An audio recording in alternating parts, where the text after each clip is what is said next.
사람들이 당신을 오해하나요? 당신이 하는 말이 아니라 당신이 어떤 사람인지를 오해하는 것처럼 느껴지나요? 문제는 사실 당신이 아닙니다.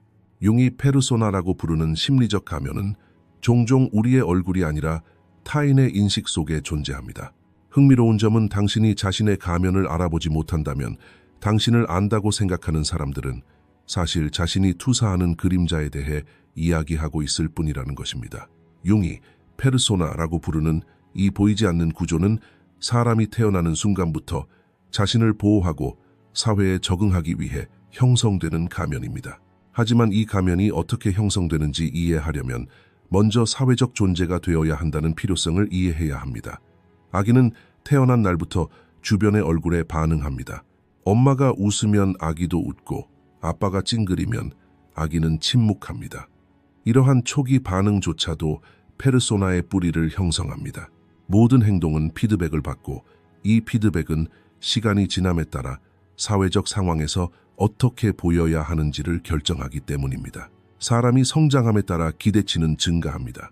그들은 학교에서는 착한 아이, 직장에서는 존중받는 직원, 가정에서는 책임감 있는 사람이 되어야 한다는 기대를 받습니다. 그리고 이러한 모든 기대 속에서 진정한 자아는 서서히 사라지고 페르소나는 더 큰 힘을 얻습니다.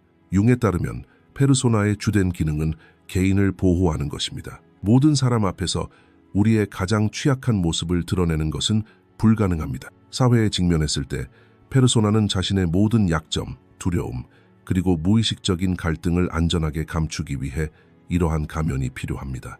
그러나 가면이 보호장치가 아닌 개인의 정체성으로 인식되기 시작하면 문제가 됩니다.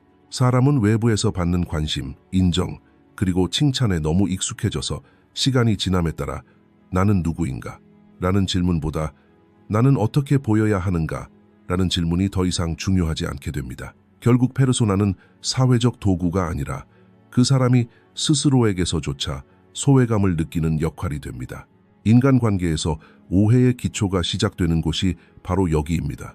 사람들이 더 이상 당신의 진정한 자아를 읽지 않고 사회가 당신에게 기대하는 역할을 읽고 그에 따라 해석하기 때문입니다. 예를 들어 조용하고 사색적인 페르소나가 혼잡한 환경에서 자신을 보호하기 위해 더 진지한 페르소나를 채택하면 다른 사람들은 이러한 진지함을 차가움으로 해석할 수 있습니다. 그러나 페르소나는 내면적으로 따뜻하고 예민할 수 있지만 페르소나는 이러한 감정을 보이지 않게 했습니다. 이것은 융이 임상 관찰에서 자주 마주친 상황입니다. 수년간의 역할극으로 인해 사람은 자신의 진정한 감정을 인식할 수 없게 되고 외부 세계가 자신을 오해하는 것을 막을 수 없게 됩니다.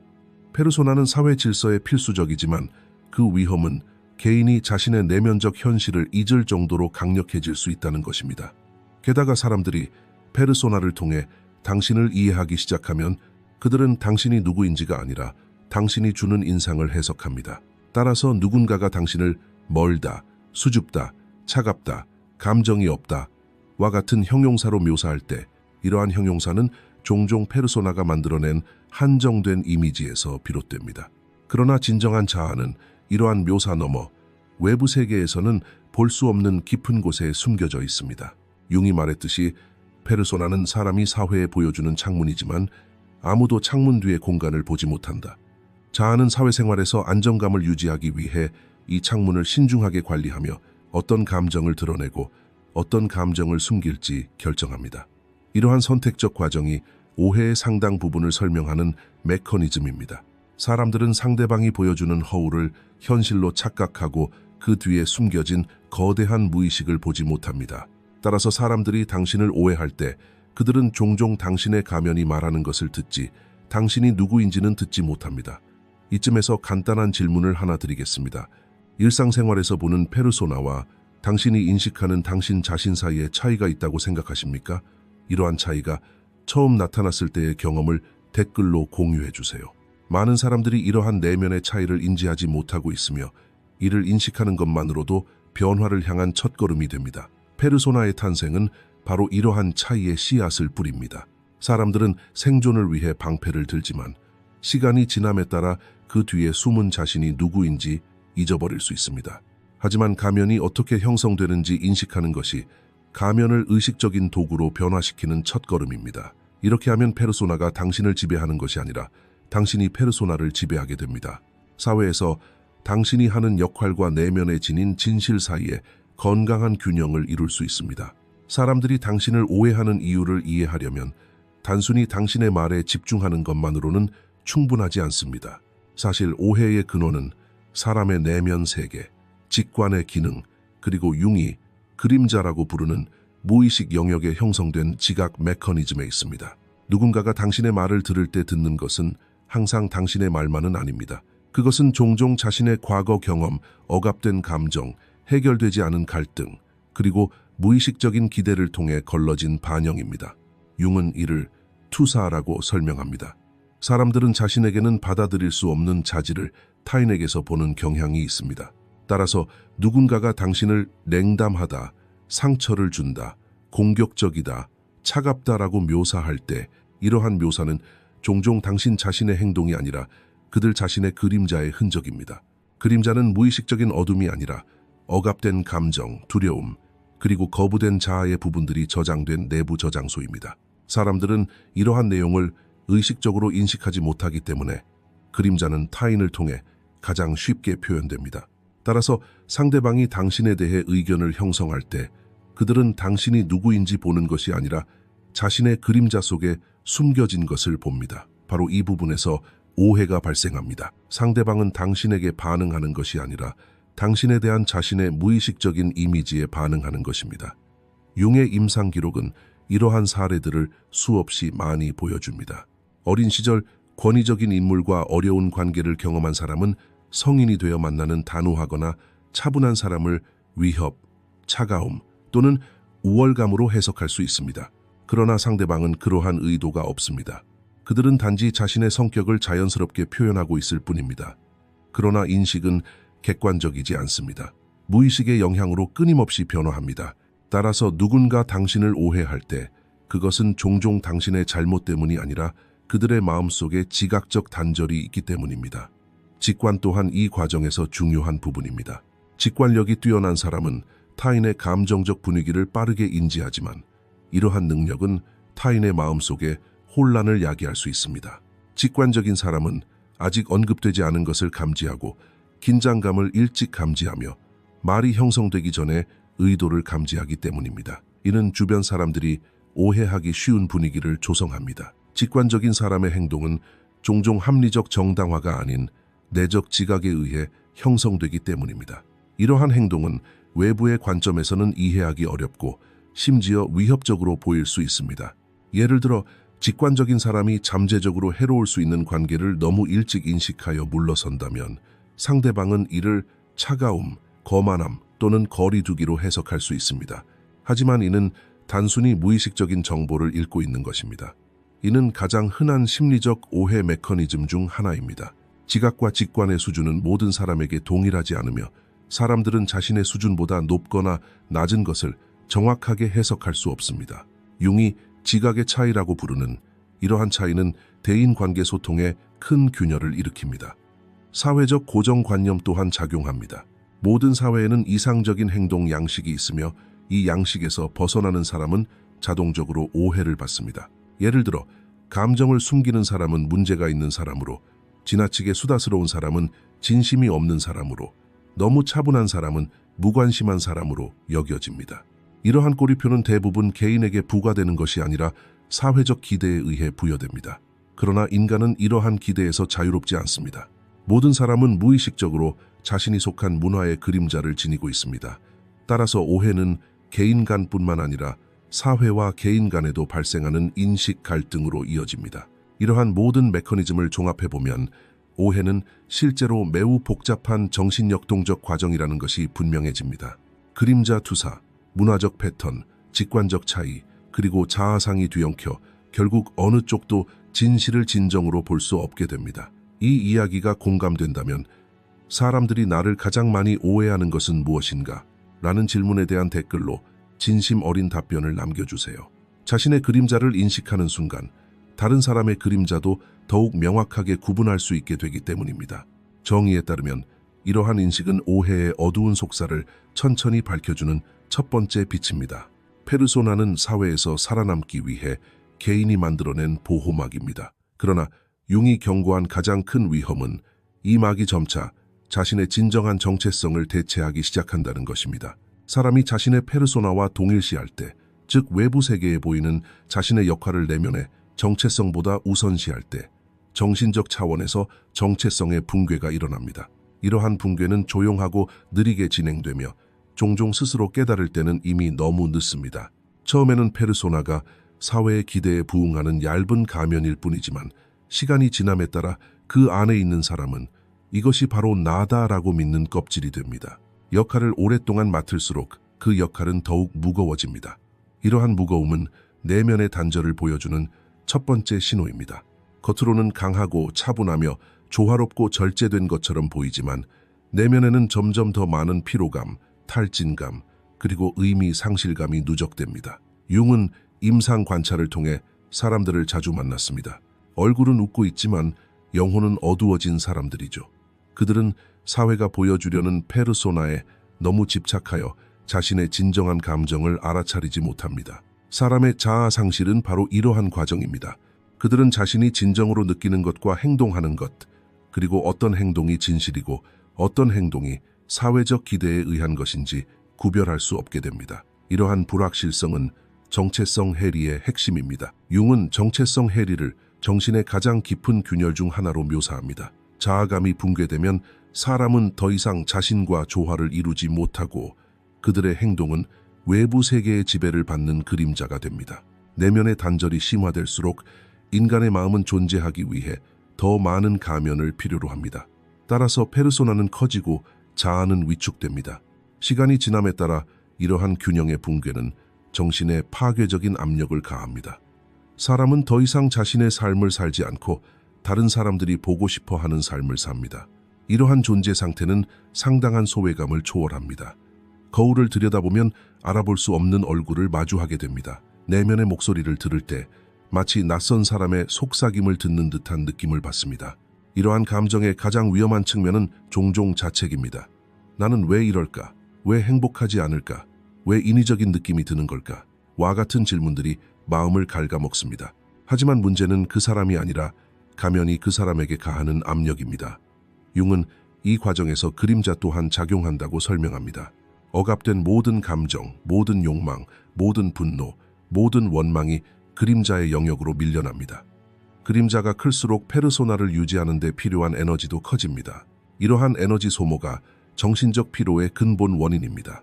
사람은 겉으로는 차분해 보이기 위해 내면의 갈등을 억누르지만 시간이 지남에 따라 이러한 억압은 폭발할 준비가 된 압력으로 변합니다. 이 압력은 정체성 해체라는 보이지 않는 불길과 같습니다. 사람은 마치 둘로 갈라진 것처럼 느끼기 시작합니다. 한쪽에는 진정한 자아가 있고 다른 한쪽에는 사회가 받아들이는 거짓된 얼굴이 있습니다. 그리고 이 두 면이 더 멀어질수록 내면의 단절은 더 깊어집니다. 융이 말했듯이 사람이 페르소나의 노예가 되면 그의 영혼은 침묵 속에서 고통받습니다. 페르소나는 강하고 역할은 흠잡을 데 없으며 겉모습은 완벽하기 때문에 이러한 고통은 외부에서는 알아차리지 못합니다. 그러나 밤이 되어 혼자 있을 때, 처음으로 자신에게 솔직해졌을 때 이러한 단절로 인해 생긴 공허함이 갑자기 드러납니다. 정체성 해체의 가장 큰 위험 중 하나는 자신의 감정에 대한 신뢰를 잃는 것입니다. 페르소나가 무거울수록 감정은 더 억압되기 때문입니다. 감정이 억압되면 직관은 둔해지고 직관이 둔해지면 사람은 스스로를 통제할 수 없게 됩니다. 이는 관계, 선택, 그리고 삶의 모든 측면의 불확실성을 초래합니다. 사람은 더 이상 자신이 무엇을 원하는지, 무엇을 믿어야 하는지, 누구를 사랑하는지, 누구를 멀리하고 싶은지 알지 못합니다. 이러한 불확실성은 점차 영혼을 침묵의 고갈 속으로 몰아넣습니다. 페르소나의 위험은 그것을 파괴함으로써 극복되는 것이 아니라 그것과 건강한 거리를 두는 것으로 극복됩니다. 그렇지 않으면 당신의 가면은 당신을 보호하는 대신 당신이 진정한 자신이 되는 것을 가로막는 벽이 됩니다. 사회에서 사람이 어떻게 인식되는지를 결정하는 것은 개인의 페르소나뿐만이 아닙니다. 그 페르소나가 자리 잡은 공동체, 집단의 정서적 분위기, 그리고 융이 집단 무의식이라고 정의한 공유된 심리적 공간 또한 이 과정에 지대한 영향을 미칩니다. 사람은 1대1 상호작용에서는 이해될 수 있지만 군중 속에서는 완전히 오해받을 수 있습니다. 집단 환경은 개인의 페르소나를 다르게 반영하기 때문입니다. 한 사람 앞에서 쓰는 가면과 집단 앞에서 쓰는 가면은 다릅니다. 각 집단은 자신만의 질서, 기대, 보이지 않는 규칙 체계를 만들어내고 이 체계는 개인의 행동, 어조, 심지어 바디 랭귀지까지 변화시킵니다. 이것이 어떤 사람들이 군중 속에서는 둔하거나 멀리 보거나 수줍어하는 것처럼 보이지만 가까운 관계에서는 놀라울 정도로 따뜻하고 환영하는 모습을 보이는 이유입니다. 이러한 변화는 성격 때문이 아니라 집단 환경의 압력 때문입니다. 군중에 대한 무의식적인 억압은 개인의 페르소나를 더욱 공고히 합니다. 융이 집단 역학에 대한 해석에서 지적했듯이 집단은 개인과는 별개의 영혼을 가지고 있으며 이 영혼은 개인의 행동을 그 본성에 따라 형성합니다. 따라서 집단에서 느끼는 긴장감, 소외감 또는 소속감 부족은 종종 개인의 성격이 아니라 공동체의 집단적 에너지에서 비롯됩니다. 집단 내에서는 모든 사람이 서로를 관찰하며 무의식적으로 모든 사람이 배제되는 것이 아니라 받아들여지고 자신의 자리를 확보하기를 원하기 때문에 누구도 진정으로 자기 자신이 될 수 없습니다. 이러한 사회적 욕구는 페르소나를 자동적으로 활성화합니다. 따라서 사람들은 진정한 자아가 아닌 집단이 인정하는 가면을 쓰고 소통합니다. 그리고 혼잡한 공간에서 가면이 더 많이 활성화될수록 오해의 위험이 커집니다. 군중 속에서는 개인의 어조가 아닌 집단의 감정적 리듬을 따르기 때문입니다. 이로 인해 외적인 행동이 인위적으로 보일 수 있습니다. 예를 들어 어떤 사람은 전문적인 회의에서는 무표정하고 진지하며 지나치게 통제적인 것처럼 보일 수 있지만 친구들과 함께 있을 때는 웃음이 넘치고 따뜻하며 유머러스할 수 있습니다. 이러한 차이는 종종 개인의 위선으로 오해되지만 현실은 훨씬 더 복잡합니다. 융에 따르면 이러한 차이는 사람들이 집단 무의식에 맞춰 자연스럽게 조정하는 심리적 현상입니다.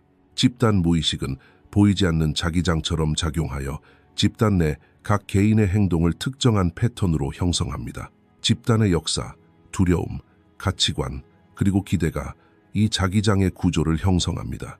개인은 이러한 구조를 직관적으로 인지하기 때문에 무의식적으로 자신의 행동을 수정합니다. 사회적 상호작용에서 오해의 또 다른 측면은 집단 내 역할의 역할입니다. 모든 집단은 어떤 개인에게는 리더십을, 어떤 개인에게는 침묵을, 어떤 개인에게는 수능을, 어떤 개인에게는 유머를, 그리고 어떤 개인에게는 복종을 부여합니다. 사람들은 무의식적으로 이러한 역할 할당을 받아들이고 그에 따라 행동하기 시작합니다. 페르소나는 이러한 역할에 맞춰 재구성됩니다.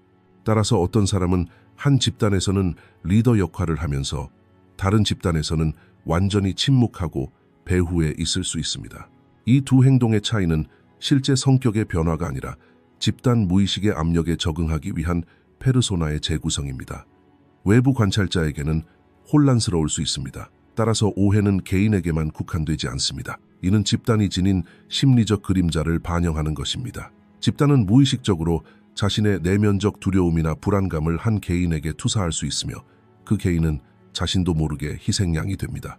융이 원형 분석에서 이 점을 자주 언급한 것도 당연합니다. 집단 심리학은 개인의 페르소나를 강화하지만 동시에 질식시킬 수도 있습니다.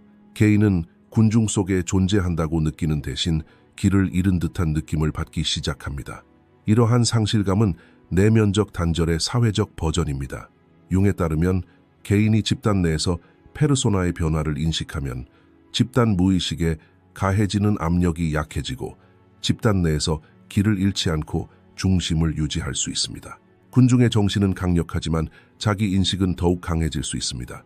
융의 심리학 체계에서 페르소나를 이해하고 건강한 관계를 맺는 것은 페르소나를 이해하는 것만큼이나 중요한 과정입니다. 페르소나의 주된 기능은 사회 속에서 개인을 보호하는 것이지만 개인이 자신의 가면과 동일시하게 되면 내면의 자유를 잃고 정신적 온전함이 훼손됩니다. 융이 개성화라고 부르는 여정은 바로 여기서 시작됩니다.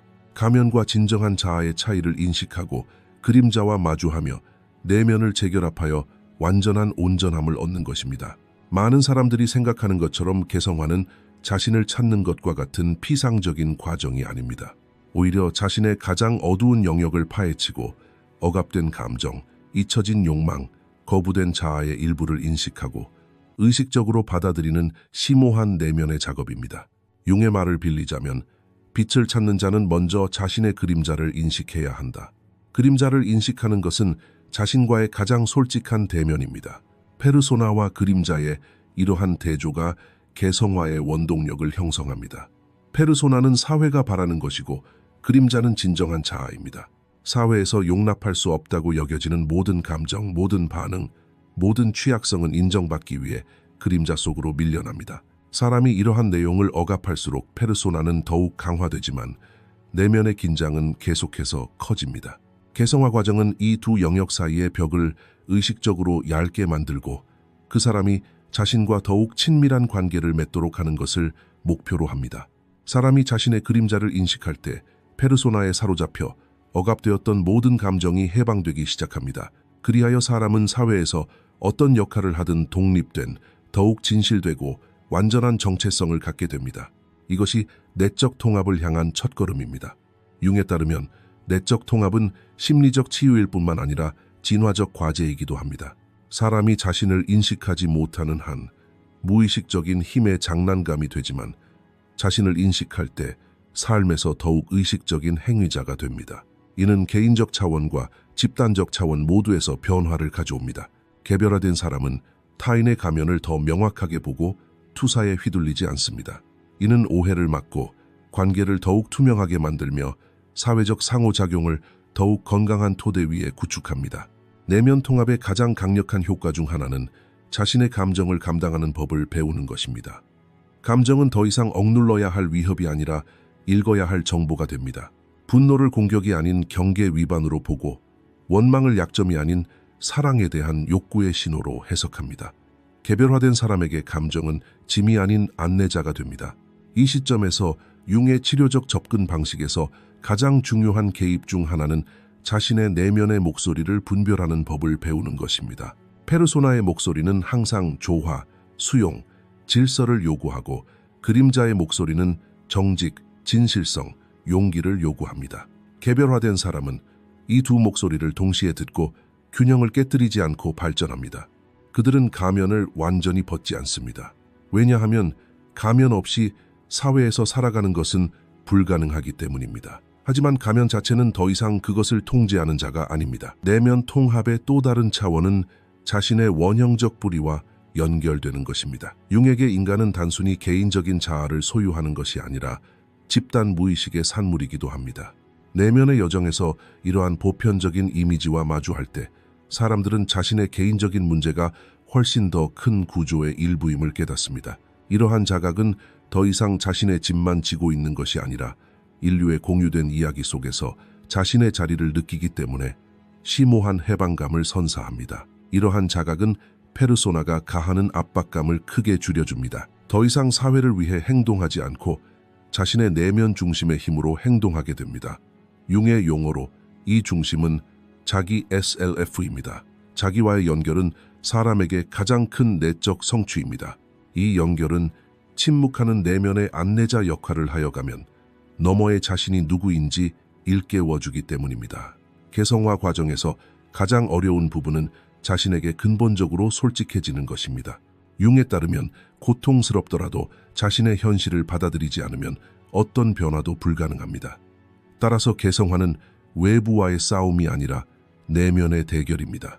자신에게 더 솔직해짐에 따라 그림자는 점차 밝아지고 그림자가 밝아짐에 따라 가면의 힘은 약해지고 가면의 힘이 약해짐에 따라 자아는 해방됩니다. 이러한 자유로움은 외부적으로도 인지 가능한 변화를 만들어냅니다. 더 차분하고 더 명확하고 더 진실해 보입니다. 사회적 역할의 압박에도 무너지지 않는 내면의 뼈대가 형성됩니다. 페르소나, 그림자, 그리고 개성화의 모든 층을 살펴본 후 우리는 이제 융이 우리에게 보여주고자 했던 더 큰 그림을 더욱 명확하게 볼 수 있습니다. 사람은 자신을 보지 못하면 세상을 정확하게 볼 수 없습니다. 외부 세계는 우리가 생각하는 것처럼 외부에 있는 것이 아니라 우리의 지각, 직관, 억압된 감정, 그리고 심리적 가면에 의해 형성된 내면 세계의 반영이기 때문입니다. 따라서 자신의 가면을 인식하는 순간 그는 자신뿐만 아니라 세상 전체를 다르게 보기 시작합니다. 가면이 벗겨져도 사람들이 그들을 보는 방식은 변하지 않습니다. 하지만 그들은 새로운 의식으로 그들의 시선을 마주하게 됩니다. 따라서 융의 세상을 바꾸고 싶다면 자신을 바꿔라 라는 말은 평범한 개인 개발 모토가 아니라 심오한 심리적 관찰입니다. 페르소나를 인식하는 것은 세상에 대한 우리의 입장을 근본적으로 변화시키고 이러한 변화가 외부에서 눈에 보이지 않더라도 미묘한 빛처럼 우리의 모든 관계, 선택, 그리고 반응에 퍼져나가기 때문입니다. 페르소나가 사라진다고 해서 가면이 완전히 사라지는 것이 아니라 가면이 더 이상 진실을 대체하지 않는다는 것을 의미합니다. 그 사람은 여전히 사회에서 역할을 수행하고 책임을 맡고 사회적 기대에 적응하지만 더 이상 맹목적으로 행동하지 않고 의식적인 선택을 통해 행동합니다. 이렇게 함으로써 그 사람은 외부 세계의 요구에 건강한 방식으로 부응하는 동시에 자신에게 진실하게 머무릅니다. 이러한 균형 상태는 융이 내면의 중심이라고 부른 것에서 사는 것을 의미합니다. 내면의 중심에서 사는 사람은 더 이상 집단의 판단에 흔들리거나 타인의 그림자로 비난받거나 페르소나에 혼란스러워하지 않습니다. 그들은 자신의 경계와 가면의 기능을 명확히 알기 때문입니다.